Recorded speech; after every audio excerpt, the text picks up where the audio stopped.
নমস্কাৰ এনি ভাৰত 24 চাই থকাৰ বাবে ধন্যবাদ। দিনৰ খবৰৰ সৈতে ষ্টুডিঅ'ত মই মনিষা আহিছো। প্ৰথমটো খবৰলৈ। সমাগত লোকসভা নিৰ্বাচন ৰাজ্যৰ চৌদিশে এতিয়া বলিছে নিৰ্বাচনৰ গৰম বতাহ। নিৰ্বাচনৰ দিন চমু চাপি অহাৰ লগে লগে বৃদ্ধি পাইছে ৰাজনৈতিক দলসমূহৰ তৎপৰতা। কিন্তু প্ৰতিশ্ৰুতি দিয়া নেতাৰ বিষয়ে কি কয় সাধাৰণ জনতাই? চাহক সাবতৰী সাপ্তাহিক বজাৰৰ পৰা কনক দাসৰ এক প্ৰতিবেদন। নমস্কাৰ এনি ভাৰতৰ সমূহ দৰ্শকক মই কনক দাসে লৈ আহিছোঁ এক প্ৰতিবেদন। মই উপস্থিত আছোঁ খুমটাই সমষ্টিৰ হাউতলি বজাৰত। মই ৰাইজৰ সৈতে মত বিনিময় কৰিম। নিৰ্বাচন সমাগত, লোকসভা নিৰ্বাচন সমাগত আৰু শাসক দলৰ নে বিৰোধী দলৰ দুয়োজনৰ আচলতে যোৱা 5টা বছৰত কি কাম কৰিলে নকৰিলে তাৰ খতিয়ান লৈ এনি ভাৰত 24 চাই থকাৰ সকলো দৰ্শকৰ পৰা মই জানিব বিচাৰিম। মই পোনে পোনে যাব বিচাৰিম। যিহেতু ইয়াৰ সচেতন ব্যক্তিসকল আছে, তেখেতলোকৰ পৰা আপোনালোকক ধন্যবাদ জনাইছোঁ। আচলতে কেনেকুৱা অনুভৱ হৈছে যে আপোনালোকে আপোনাৰ নামটো প্ৰথমে? নমস্কাৰ, মোৰ নামটো শ্ৰী অমিত তাঁতী। হয়, আপোনাৰ ঘৰ? মোৰ ঘৰ হাউতলি বাগিচাত, কাজিৰঙা সমষ্টি। আচ্ছা, আপুনি এইবাৰ যিহেতু সমাগত লোকসভা নিৰ্বাচন সমাগত, আচলতে কোন পক্ষত আছে? আমি পক্ষ বুলি তেনেকুৱা নহয় আৰু আমিতো নিৰপেক্ষ হিচাপে ক'ম, আৰু যিহেতুকে আমি নিৰপেক্ষ হৈয়ে আছোঁ। এতিয়া আমি গম পোৱা মতে আমাৰ কাজিৰঙা সমষ্টিত দুজনকৈ গৰাকী প্ৰতিদ্বন্দ্বিতা কৰিব। এক হৈছে আমাৰ কামাখ্যা প্ৰসাদ চাচা আৰু দ্বিতীয়টো হৈছে আমাৰ ৰজনীনা বাইদেউ। কিন্তু কথা হ'ল কি, গণতান্ত্ৰিক অধিকাৰটো হৈছে আমি ভোট দিব লাগে, আমি ভোট দিমেই, কিন্তু কাক দিম সেইটো আমাৰ নিজা বিবেচনা হয়। কথা হ'ল কি যে এই শাসকীয় দলটোৱে কি কৰিলে, কি কৰি আছে আমি দেখা পাইছোঁ। অৱশ্যে ৰাস্তা ঘাটৰ কাম হৈছে, হিন্দু বুলিও কাম হৈছে, কিন্তু কথাটো হৈছে কি যে আমাৰ যিখিনি দাবী, প্ৰথম কথাটো হ'ল আমাৰ চাহ জনগোষ্ঠীৰ যিটো দৈনিক মজুৰি 350 টকা আজি পৰ্যন্ত নহ'ল। দ্বিতীয়তে বয় বস্তুবিলাকৰ দামো বাঢ়ি আছে। যিবিলাক খাদ্য সামগ্ৰী, আজি আমি বজাৰতে আছোঁ, আপুনি সোধক জলকীয়াৰ দাম কিমান, আপুনি সোধক ফুলকবিৰ দাম কিমান চলি আছে। এতিয়াও কেতিয়া কমিব? তেলৰ দামটো মূৰত চুই গৈছেগৈ। তাৰপিছত চিন্তা কৰক আপুনি, আমাৰ যিটো 6 জনগোষ্ঠীৰ যিটো দাবী, জনজাতিকৰণৰ দাবী, আজি পৰ্যন্ত ফিলাপ নহ'ল। তো আমি কাক বিশ্বাস কৰিম? ভোটটোতো আমি দিবলৈ যাম, কিন্তু আৰু যিসকলে গাড়ী পাই যায়, গাড়ীটো পাই যোৱাৰ পিছত আমাক পাহৰি যায়, যথেষ্টখিনি প্ৰলোভন দিয়াৰ পিছত আমাক ঘূৰি নাচায়। আৰু সমাগত নিৰ্বাচন এই মুহূৰ্তত আপোনালোকে কি সিদ্ধান্ত লৈছে? আমি সিদ্ধান্ত যিদিনাখন আমি ভোট দিবলৈ যাম, সেই ভোট দিয়াৰ আগ মুহূৰ্ততহে ল'ম।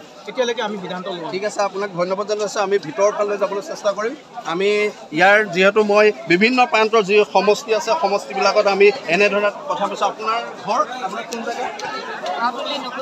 আচ্ছা, ইলেকশ্যন একদম চমু চাপি আহিছে নিৰ্বাচন, আপুনি জানেনে? ইয়াত কোন আছে সাংসদ, কোন হ'ব আপুনি জানেনে? প্ৰাৰ্থীৰ নাম নাজানে? বিজেপি কি নাম? মৃণাল শইকীয়া। আমি ভিতৰৰ ফালে যাবলৈ চেষ্টা কৰিম। ইয়াৰ পৰিৱেশ মই দেখুৱাই আছোঁ। মই উপস্থিত আছোঁ খুমটাই সমষ্টিৰ হাউতলি বজাৰত। মই ইয়াৰ পৰিৱেশ, সমগ্ৰ পৰিৱেশ মই এনি ভাৰত 24 দেখুৱাই আছোঁ। এয়ে হৈছে হাউতলি বজাৰ।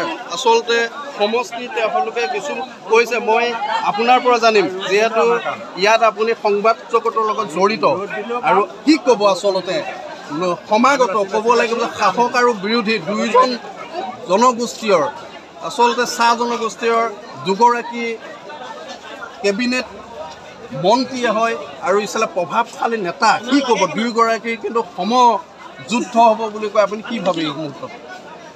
নতুনকৈ নামাকৰণ দিয়া কাজিৰঙা লোকসভা সমষ্টিত সৰ্বমুঠ 12জন প্ৰাৰ্থীয়ে মনোনয়ন পত্ৰ দাখিল কৰিছে। তাৰ ভিতৰত মুখ্যকৈ ভাৰতীয় জনতা পাৰ্টীৰ আমাৰ চাহ জনগোষ্ঠীয় নেতা কামাখ্যা প্ৰসাদ ডাঙৰীয়া আৰু কংগ্ৰেছ দলৰ পৰা ৰজনীনা তিৰ্কী মনোনয়ন পত্ৰ দাখিল কৰিছে। আৰু মুখ্যভাৱে তেওঁলোকৰ দুজনৰ মাজতে এই যুঁজখন হ'ব। আৰু যিহেতু ৰাইজে কি বিবেচনা কৰিব, কামৰ ওপৰত যদি ৰাইজে বিবেচনা কৰে, ৰাইজে নিজে বিবেচনা কৰিব আৰু সেই অনুপাতে ৰাইজক ভোট দিব। কিন্তু আগত কংগ্ৰেছ চৰকাৰ থাকোঁতেও অসমৰ যি চাহ জনগোষ্ঠীয় লোক, তেওঁলোকক প্ৰতাৰণা কৰি আহিলে অতদিন। কাৰণ আজিলৈকে আমাৰ মানুহখিনিক মাটিৰ পটা নিদিলে, কিন্তু অতদিন ঠগি আহিলে কংগ্ৰেছ চৰকাৰে। আৰু বৰ্তমান যি 10 বছৰ শাসন ভাৰত বহি আছে বিজেপি চৰকাৰে, তেওঁলোকো 10 বছৰ দিন ঠগি আহিছে যে জনজাতিকৰণ কৰিম চাহ জনগোষ্ঠীক, কিন্তু আজিলৈকে জনজাতিকৰণ নকৰিলে। মাটিৰ পটা আজিলৈকে আমাৰ মানুহৰ নাই। আমি যিটো মাটিত থাকোঁ সেই মাটিডোখৰতে আমাৰ অধিকাৰ নাই। তো আজি কোম্পানীয়ে কালি আমাক খেতিও দিব পাৰে, তেতিয়া আমি ক'ত যাম? গতিকে এইখিনি বস্তু লৈ পেলাই মোদী চৰকাৰ আহিছিলে। মোদী চৰকাৰে যেতিয়া প্ৰথমবাৰ যেতিয়া অসমলৈ আহিছিলে, তেওঁ ডাঙৰকৈ চিঞৰিছিলে যে ৰাইজক জনজাতিকৰণ কৰিম, মাটিৰ পটা প্ৰদান কৰিম, চাহ জনগোষ্ঠীৰ হকে কাম কৰিম। কিন্তু আমি যি অনুপাতে চাহ জনগোষ্ঠীৰ মানুহৰ বাবে কাম কৰিব লাগিছিলে এই চৰকাৰে কৰা নাই। কাৰণ আমি যি দেখি আহিছোঁ আমাক আচলতে এই চৰকাৰে ব্যৱহাৰ কৰিছে। আৰু এইবাৰ দুটা দলেই যিহেতু চাহ জনগোষ্ঠীৰ পৰা প্ৰাৰ্থী এই সমষ্টিত কাজিৰঙা সমষ্টিত দিছে, গতিকে আমাক ব্যৱহাৰ কৰিছে। কিন্তু সেই অনুপাতে তেওঁলোকক গাদীত বহাব আৰু তেওঁলোকে সেই গাদীত বহি আমাক পাহৰি যাব, আৰু আমাৰ মানুহেই সেই আমাক পাহৰি যাব আৰু তেওঁলোকক ব্যৱহাৰ কৰিব চৰকাৰখনে। যিহেতু আজি অতদিনে আমি খাটি খোৱা মানুহে কংগ্ৰেছ চৰকাৰত থাকোঁতেও অসমৰ যি চাহ জনগোষ্ঠীয় লোক তেওঁলোকক প্ৰতাৰণা কৰি আহিলে অতদিন। কাৰণ আজিলৈকে আমাৰ মানুহখিনিক মাটিৰ পটা নিদিলে, কিন্তু অতদিন ঠগি আহিলে কংগ্ৰেছ চৰকাৰে।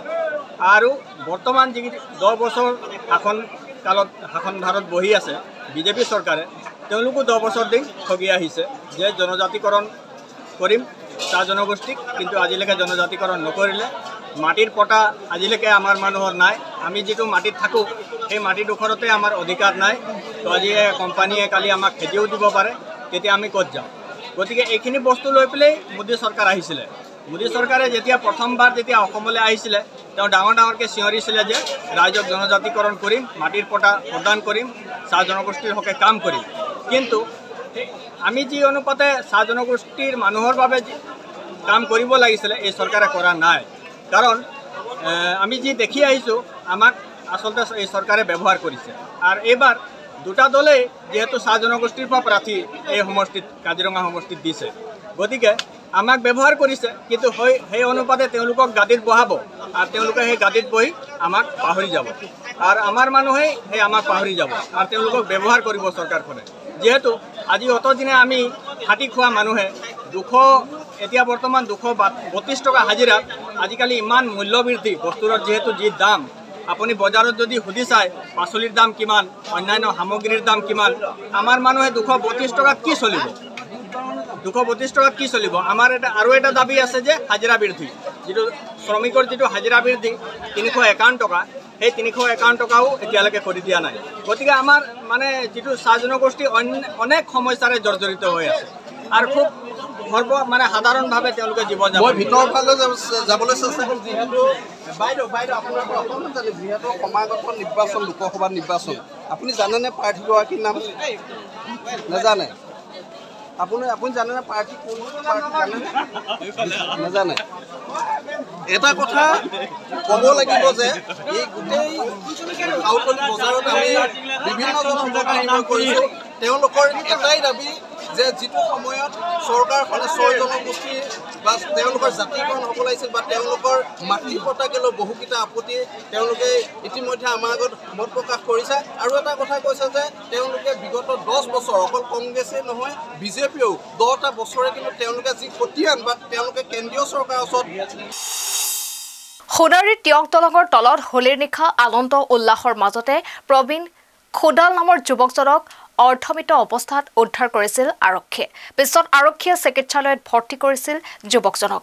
আৰ্থিক দৈন্যতাৰ বাবে 4 দিন পাছতে চিকিৎসাৰ ধন ব্যয় কৰিব নোৱাৰি ঘৰলৈ আহে আৰু ঘৰত কেইঘণ্টামান থকাৰ পিছতে মৃত্যু হৈছিল যুৱকজনৰ। ঘটনাৰ সন্দৰ্ভত আৰক্ষীয়ে আটক কৰিছে 3জন যুৱকক। হোলীৰ নিশা আনন্দ উল্লাসৰ মাজতে সোণাৰীৰ টিয়ক দলঙৰ তলত প্ৰবীণ খোদাল নামৰ এজন যুৱকক উদ্ধাৰ কৰিছিল আৰক্ষীয়ে। আৰক্ষীয়ে উদ্ধাৰ কৰি চিকিৎসালয়ত ভৰ্তি কৰা হৈছিল যুৱকজনক। উন্নত চিকিৎসাৰ বাবে ডিব্ৰুগড় অসম মেডিকেল কলেজ হাস্পতালত ভৰ্তি কৰোৱা হৈছিল যুৱকজনক। কিন্তু আৰ্থিক দৈন্যতাৰ বাবে 4 দিন পাছতেই চিকিৎসাৰ ধন ব্যয় কৰিব নোৱাৰি ঘৰলৈ লৈ অনা হৈছিল যুৱকজনক। অৱশেষত মৃত্যু হয় যুৱকজনৰ। মৃত্যুৰ পূৰ্বে যুৱকজনক টিয়ক চাহ বাগিচাৰ 4জন যুৱকে মাৰি দলঙৰ তলত পেলাই যোৱা বুলি অৱগত কৰিছিল যুৱকজনে।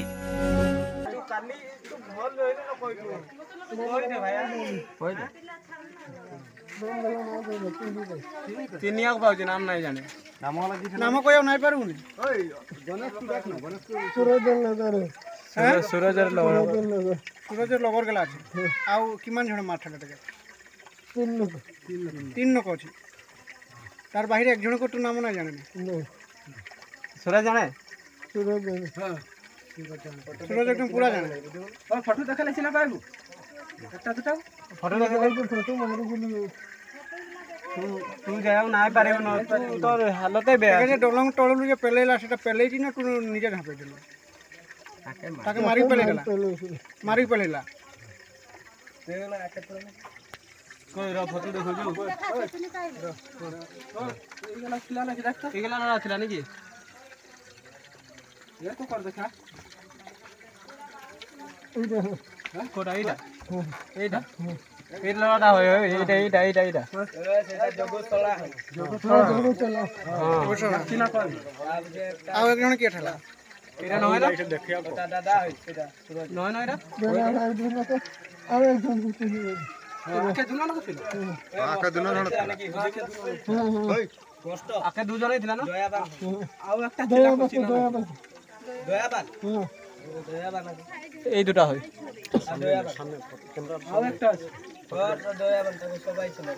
এই দুজন ঠেলা না আর একটা নামটা কই দয়াবান আর সুরজ আছে কইছি সঙ্গে সুরজ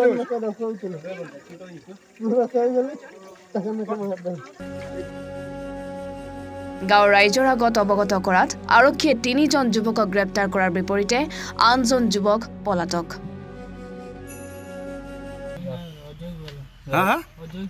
অজয় গোৱালা আৰু তোৰ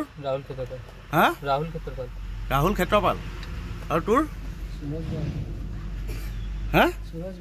সুৰজ বাউৰী আৰু তহঁতৰ ঘৰ ক'ত তিয়ক বঙালী গাঁও যোনটো ল'ৰাক যে মাৰিলি যে তহঁতি যে তহঁতৰ লগৰ নেকি তোৰ লগৰ আছিলে কেলে মাৰিলি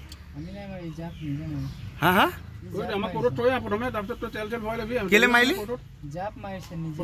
নিজে জাপ মাৰিছে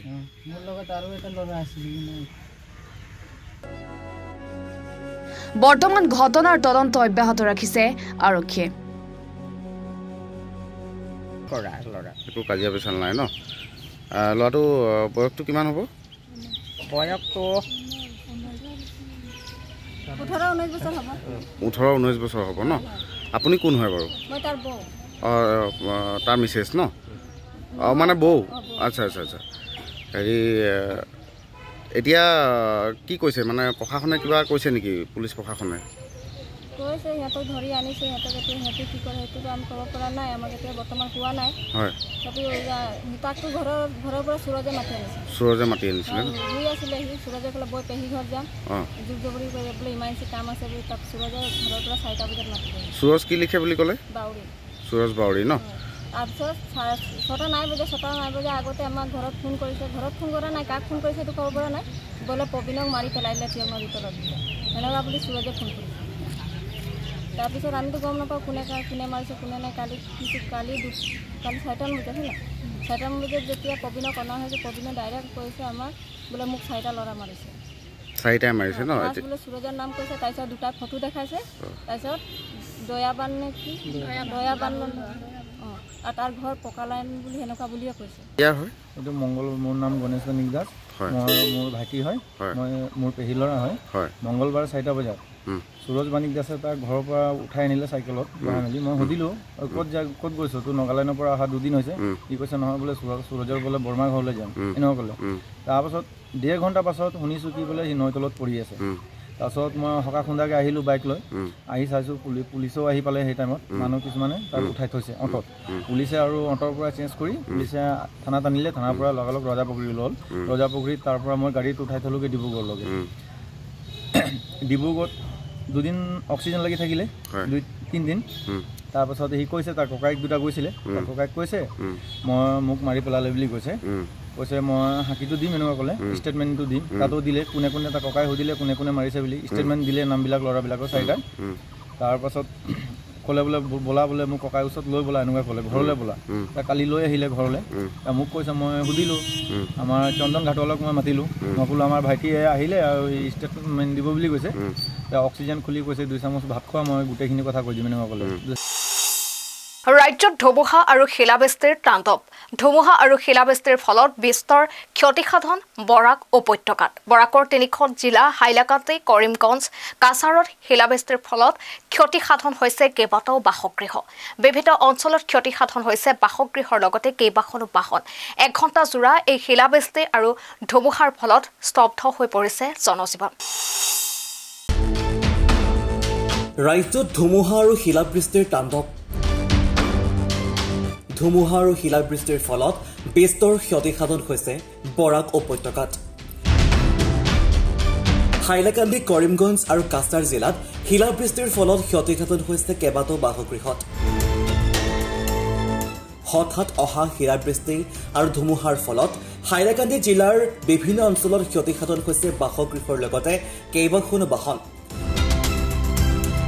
প্ৰায় 1 ঘণ্টা জোৰা শিলাবৃষ্টি আৰু ধুমুহাৰ ফলত স্তব্ধ হৈ ৰয় জনজীৱন 31 মার্চ রাত্রি অনুমানিক 11 ঘটিকার সময় আমার হাইলাকান্দি জেলার বিভিন্ন প্রান্তে প্রচণ্ড শিলাবৃষ্টি হয়েছে যার ফলে অনেক মানুষের ঘরের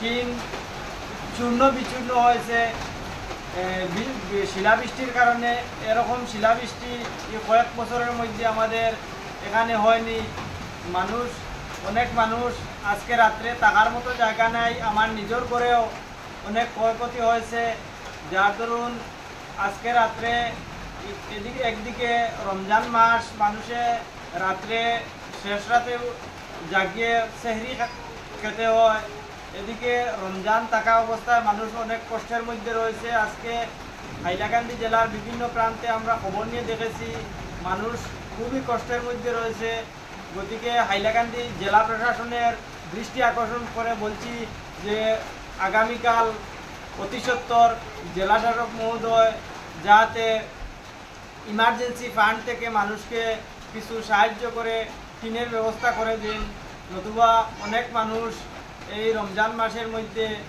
খুব কষ্টে রাত যাপন করতে হবে হাইলাকান্দি জেলার বিশেষ করে পূর্ব হাইলাকান্দি রতনপুর পূর্ব সোনাপুর নিতাইনগর বজন্তীপুর বাহাদুরপুর রাঙ্গাউটি আরও অনেক গ্রামে বন্দুকমারা বর্ণি ব্রিজ আরও অনেক গ্রামে এভাবেই প্রচণ্ড শিলাবৃষ্টির কারণে মানুষের ঘর টিন চূর্ণ বিচূর্ণ হয়ে মানুষ ক্ষতিগ্রস্ত হচ্ছেন অনেকেই রাত জেগে থাকতে হবে বা অন্যত্র আশ্রয় নিতে হবে গতিকে আমি হাইলাকান্দি জেলা প্রশাসনের কাছে কাতর আহ্বান করছি শীঘ্রই পাটোয়ারির মাধ্যমে আগামীকাল ইমিডিয়েট ইনকোয়ারি করে সরজমিন তদন্ত করে ক্ষতিপূরণের জন্য একটি ব্যবস্থা হাতে নেওয়ার জন্য এবং ইমার্জেন্সি ফান্ড থেকে জেলা শাসক মহোদয় যাতে কিছু মানুষকে সাহায্য করে দিতে পারেন তাছাড়া আমি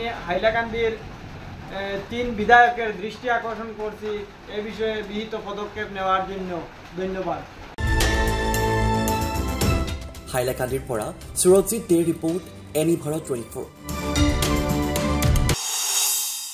চিপাঝাৰৰ ডুমুনিচকী দীপিলা পথত এজাক বৰষুণতে জিয়াটো ভুগিছে ডুমুনিচকী অঞ্চলটোৰ ৰাইজে এজাক বৰষুণৰ পিছতে ভয়ংকৰ সমস্যাৰ সন্মুখীন হয় পথচাৰী পথটোৰ দুই কাষে পানী ওলাই যোৱা নলা নথকাত পানী জমা হোৱা বুলি অভিযোগ কৰিছে ডুমুনিচকী আঞ্চলিক ছাত্ৰ সন্থাই শীঘ্ৰেই এই সমস্যা সমাধানৰ ক্ষেত্ৰত গুৰুত্ব দিবলৈ অনুৰোধ জনাইছে ছাত্ৰ সন্থাৰ লগতে অঞ্চলটোৰ সচেতন মহলে চিপাঝাৰৰ ডুমনিচকী দীপিলা পথত এজাক বৰষুণতে জিয়াটো ভুগিছে ডুমনিচকী অঞ্চলটোৰ ৰাইজে 15 নং ৰাষ্ট্ৰীয় ঘাইপথ সংযোগী ডুমনিচকী দীপিলা পথটি বৰষুণৰ পিছতে যেন ভয়ংকৰ সমস্যাৰ সন্মুখীন হৈছে পথচাৰী এজাক বৰষুণতে পথ পৰিণত হ'ল পুখুৰীত ফলত ডুমনিচকীৰ 4 চকৰ জমৰ যন্ত্ৰণা ভুগিব লগা হৈছে যান বাহনৰ লগতে পথচাৰীসকলে প্ৰণিধানযোগ্য যে পথটোৰ দুয়োকাষে পানী ওলাই যোৱা নলা নথকাত পানী জমা খোৱা বুলি অভিযোগ কৰিছে দুবনিচকীয়া আঞ্চলিক ছাত্ৰ সন্থাই। শীঘ্ৰে এই সমস্যা সমাধানৰ ক্ষেত্ৰত গুৰুত্ব দিবলৈ অনুৰোধ জনাইছে ছাত্ৰ সন্থাৰ লগতে অঞ্চলটোৰ সচেতন মহলে। দুবনিচকীত কোনোধৰণৰ ৰাষ্ট্ৰীয় ঘাইপথ হয় দুবনিচকীৰ পৰা দীপিলা পথত লাগি থকা এই দীপিলা পথ যোৱা কেইবছৰমান ধৰি এজাক বৰষুণতে বানপানী সদৃশ হয়। সেয়েহে আমি স্থানীয় বিধায়ক আহ্বান জনাওঁ অতি শীঘ্ৰে যেন এই ৰাস্তাটো দুই চাইডে ড্ৰেইনৰ ব্যৱস্থা কৰে, লগতে ৰাস্তাটো উন্নত মানৰ প্ৰযুক্তিৰ জৰিয়তে স্কুললৈ অহা ল'ৰা ছোৱালী ক্ষুদ্ৰ ব্যৱসায়ীসকলক সুবিধা কৰি দিয়ে, যাতায়াতৰ সুবিধা কৰি দিয়ে। আমি আহ্বান জনাইছোঁ। আমি আঞ্চলিক ছাত্ৰ সন্থাৰ পৰা বাৰম্বাৰ এই বিষয়টো লৈ আমি চৰকাৰৰ আহ্বান জনাই আহিছোঁ। যেহেতু লোকসভা নিৰ্বাচন সমাগম, সেয়েহে এই নিৰ্বাচনৰ আগতে যেন এই পথটি পুনৰ মেৰামতি হয়, লগতে ৰাস্তাটোৰ দুয়োকাষে ড্ৰেইনৰ ব্যৱস্থা হয়, তাৰ কাৰণে আমি চৰকাৰক আহ্বান জনাইছোঁ। ধন্যবাদ। চিপাঝাৰৰ পৰা আসলামউদ্দিন আহমেদৰ ৰিপৰ্ট, এনি ভাৰত 24। এইখিনিতে লৈছোঁ চমু বাণিজ্যিক বিৰতি।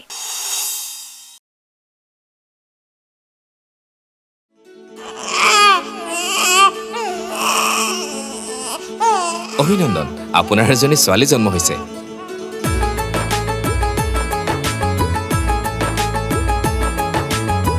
লাহি পাহি এজনী পৰি আহিলে ঘৰখন উজলি, বেটি বচাও বেটি পঢ়াও, বেটি বচাও বেটি পঢ়াও, বেটি বচাও বেটি পঢ়াও। বিৰতিৰ পাছত উলটি আহিছোঁ বাতৰি পৰৱৰ্তী অংশলৈ। বাহনত তেল ভৰাবলৈ যোৱাৰ পূৰ্বে চাওক এই খবৰ। 1 এপ্ৰিলৰ দিনাই ৰাজ্যত বৃদ্ধি পালে পেট্ৰল ডিজেলৰ মূল্য। প্ৰতি লিটাৰ পেট্ৰল ডিজেলৰ মূল্য বৃদ্ধি হৈছে আৰু 1 এপ্ৰিলৰ দিনাই চৰকাৰৰ এপিল ফুল। কিমান বাঢ়িল পেট্ৰল ডিজেলৰ মূল্য? নিৰ্বাচনৰ প্ৰাকখনত ৰান্ধনিৰ বাবে এটা ভাল খবৰ। প্ৰতিটো বাণিজ্যিক চিলিণ্ডাৰৰ দাম হ্ৰাস পাইছে। প্ৰতিটো চিলিণ্ডাৰত 32 টকাকৈ দাম হ্ৰাস পাইছে। আজিৰে পৰা কাৰ্যকৰী হোৱাকৈ IOCয়ে নিৰ্ধাৰণ কৰিছে নতুন নিৰিখ। নিৰ্বাচনৰ প্ৰাকক্ষণত ৰান্ধনিৰ বাবে ভাল খবৰ। প্ৰতিটো বাণিজ্যিক চিলিণ্ডাৰৰ দাম হ্ৰাস, প্ৰতিটো চিলিণ্ডাৰত 32 টকাকৈ দাম হ্ৰাস আৰু আজিৰে পৰা কাৰ্যকৰী হোৱাকৈ IOCয়ে নিৰ্ধাৰণ কৰিছে নতুন নিৰিখ। নিৰ্বাচনৰ দিন চমু চাপি অহাৰ লগে লগে চাবুৱা সমষ্টিত গৰম হৈ পৰিছে ৰাজনৈতিক বতাহ। চাবুৱাত আম আদমী পাৰ্টিৰ ব্যাপক উত্থান। চাবুৱাৰ বিভিন্ন পঞ্চায়তৰ 200ৰো অধিক চাহ শ্ৰমিকৰ আপত যোগদান। নিৰ্বাচনৰ দিন চমু চাপি অহাৰ লগে লগে চাবুৱা সমষ্টিত গৰম হৈ পৰিছে ৰাজনৈতিক বতাহ। বিজেপিয়ে বাইক ৰেলীৰ লগতে বিভিন্ন ধৰণৰ সভা সমিতিৰ জৰিয়তে শক্তি প্ৰদৰ্শনৰ চেষ্টা অব্যাহত ৰখাৰ সময়তে আম আদমী পাৰ্টিয়েও বিশেষকৈ বাগিচা অঞ্চলত অতি কৌশলগতভাৱে ব্যাপক সাংগঠনিক তৎপৰতা অব্যাহত ৰাখিছে।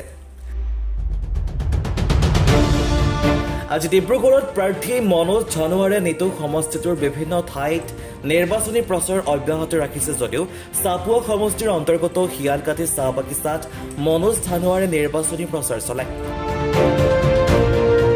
কেইবাটাও পঞ্চায়তৰ পৰা প্ৰায় 200তকৈও অধিক ৰাইজে আম আদমী পাৰ্টিত যোগদান কৰে।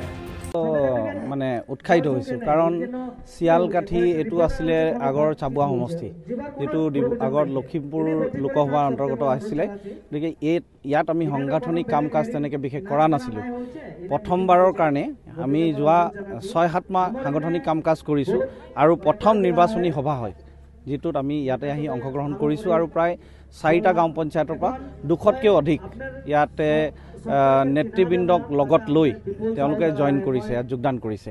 গতিকে এনেধৰণৰ এটা সঁহাৰি প্ৰথমবাৰে আহি পাম বুলি মই ভবা নাছিলোঁ। তাৰ উপৰিও আজি এটা ডাৱৰীয়া বতৰ, ইয়াতে আমি যিখিনি ভাবিছিলোঁ তাতকৈ অধিক লোকহে উপস্থিত হৈছে। যথেষ্ট ভাল লাগিছে আৰু ৰাইজে গোটেই আম আদমী পাৰ্টিৰ বিষয়লৈ জানে, এনেকুৱা এটা অনুভৱ হৈছে। তেওঁলোকে নিশ্চিতভাৱে দলটোক আগুৱাই লৈ যাব। আপোনাৰ প্ৰচাৰ কেনেকুৱা হৈছে? প্ৰচাৰটো আমি সন্তুষ্টজনক বুলি ক'ম, যদিও মাজে মাজে অলপ অসুবিধা আহিছে, কিছুমান কষ্ট আহি আছে, কিন্তু হ'লেও যেতিয়া ৰাইজৰ সহায়টো চাওঁ তাতে কষ্ট ভাগৰ ক'তো অনুভৱ নহয়, আগবাঢ়ি যাওঁ আৰু তেনেকৈ। আপোনাক অধিকাংশ বাগিচা অঞ্চলত আপুনি এতিয়ালৈকে প্ৰচাৰ কৰি থকা দেখা গৈছে, ষ্ট্ৰেটেজি কি আপোনাৰ? মানে কথাটো এনেকুৱা হৈছে যে আমি গাঁৱত যিখিনি সংগঠন বনাবলৈ আছে আমি বনাইছোঁ, আৰু চহৰতো যিখিনি বনাব লগা আছে বনালোঁ, আৰু এই আমাৰ যিটো চিম্বল ঝাৰু চহৰত ইমানকৈ বুজাব লগা নাই। আমাৰ যিখিনি ভোট বেছ বা যোনে আমাক ভোট দিম বুলি ইতিমধ্যে মন বনাইছে তেওঁলোকে ঝাৰুটো যে আমাৰ প্ৰতীক হয় সেইটো বুজি পাই গৈছে, গাঁৱতো আমাৰ প্ৰতীক বুজি পাই গৈছে। কিন্তু বাগানৰ এনেকুৱা বহুত অঞ্চল আছে য'ত হয়তো ব্যক্তিগতভাৱে মোক চিনি পায়, কিন্তু প্ৰতীকটো যে ঝাৰু হয় সেইটো নাজানে। গতিকে আমাৰ আটাইতকৈ ডাঙৰ চেলেঞ্জটো হৈছে যে আমি গৈ ঝাৰুটো চিনাকি কৰাই দিব লাগিব, আৰু সেইটোৰ কাৰণে আমাৰ হয়তো 60% কেম্পেইনিং, মই 100% নকওঁ, 60% কেম্পেইনিং আমাৰ বাগানত হৈ আছে, কিন্তু বাকী 40% কেম্পেইনিং গাঁৱতো কৰি আছোঁ, চহৰতো কৰি আছোঁ, আৰু এইখিনি আগন্তুক দিনত আৰু বেছিকৈ হ'ব, আপোনালোকে দেখা পাব।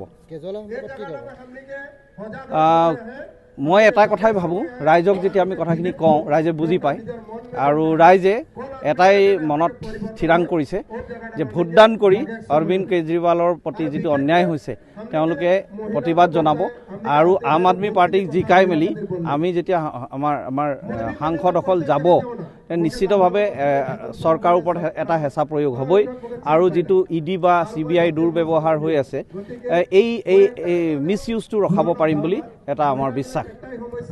বিশেষকৈ যোৱা কেইদিনমানৰ আগতে তিনিচুকীয়াৰ পৰা এটা বিশেষ জনগোষ্ঠী সংগঠনে আম আদমি পাৰ্টি প্ৰৱেশৰ ক্ষেত্ৰত বাধা আৰোপ কৰিম বুলি বিবৃতি যোগেদি জনাইছে, কি ক'ব?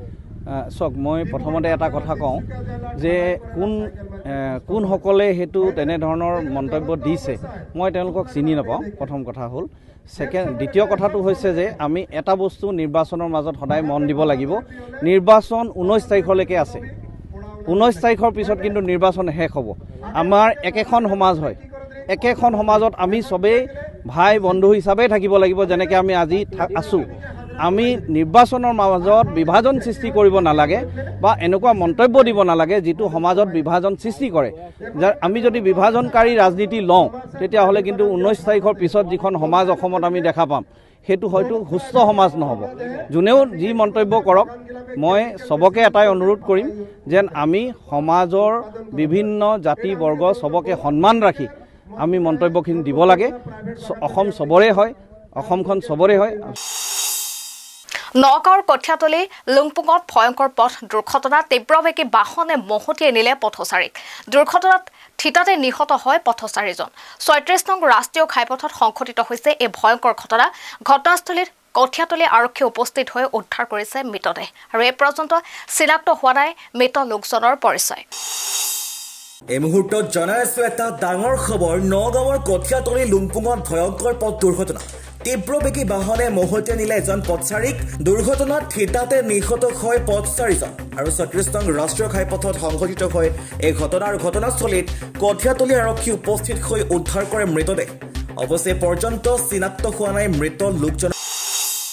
এতিয়ালৈ খবৰ ইমানেই। পৰৱৰ্তী খবৰৰ বাবে চাই থাকিব এনি ভাৰত 24। ধন্যবাদ।